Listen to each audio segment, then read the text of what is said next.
Hi everyone, hope you're okay. I hope you're enjoying the stories that I'm reading to you. So I'm going to do another one. This one you may know of, but I really love it. And it is Room on the Broom. If you do know it, you can join in.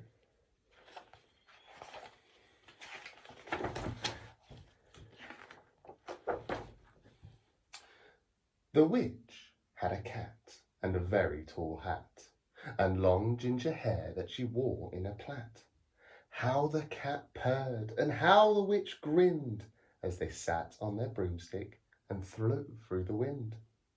But how the witch wailed, and how the cat spat, when the wind blew so wildly it blew off her hat.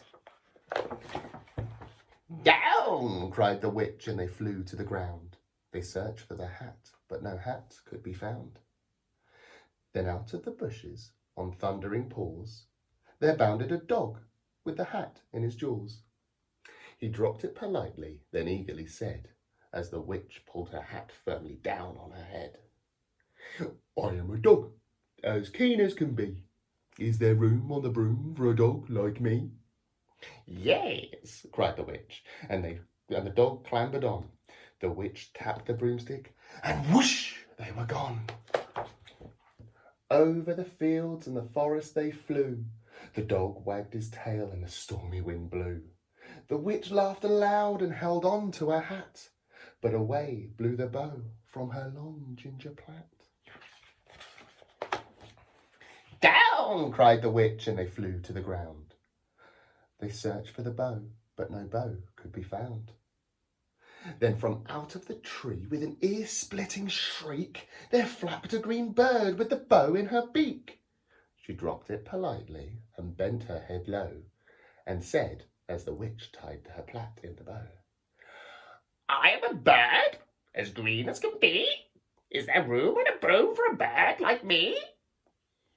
Yes, cried the witch, and the bird fluttered on. The witch tapped the broomstick, and whoosh, they were gone. Over the reeds and the rivers they flew. The bird shrieked with glee, and the stormy wind blew. They shot out of the sky to the back and beyond. The witch clutched her bow, but let go of her wand. Down! Cried the witch, and they flew to the ground. They searched for the wand, but no wand could be found.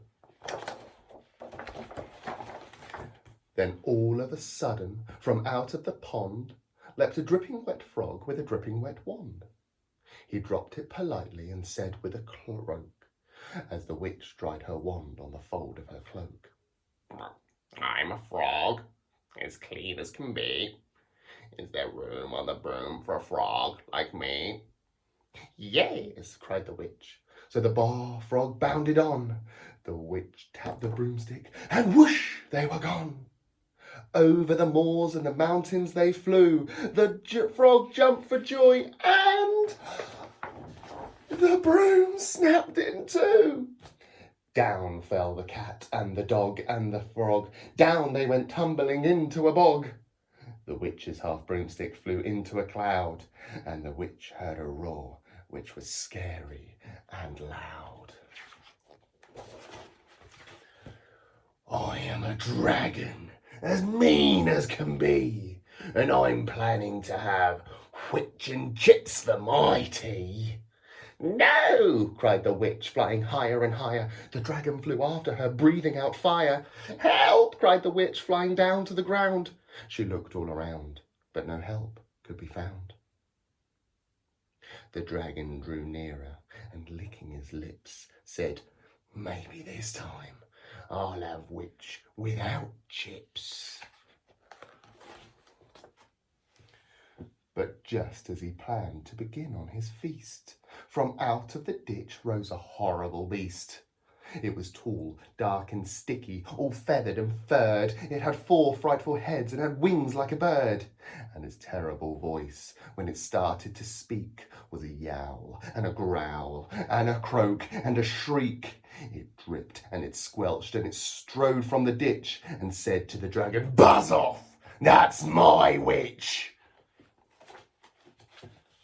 The dragon drew back and he started to shake. "I'm sorry," he spluttered. "I've made a mistake. It's nice to have met you, but now I must fly." And he spread out his wings and was off through the sky. Then down flew the bird, and down jumped the frog. Down climbed the cat, and whoop, said the dog. And "Thank you, oh thank you," the grateful witch cried. "Without you, I'd be in that dragon's insides."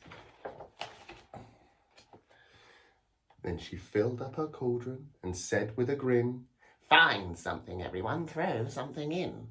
So the dog found a lily, the cat found a cone, the bird found a twig, and the dog found a bone.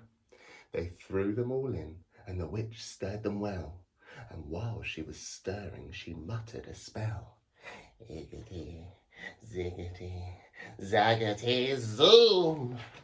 And then out rose a truly magnificent broom, with seats for the witch and the cat and the dog, a nest for the bird and a shower for the frog.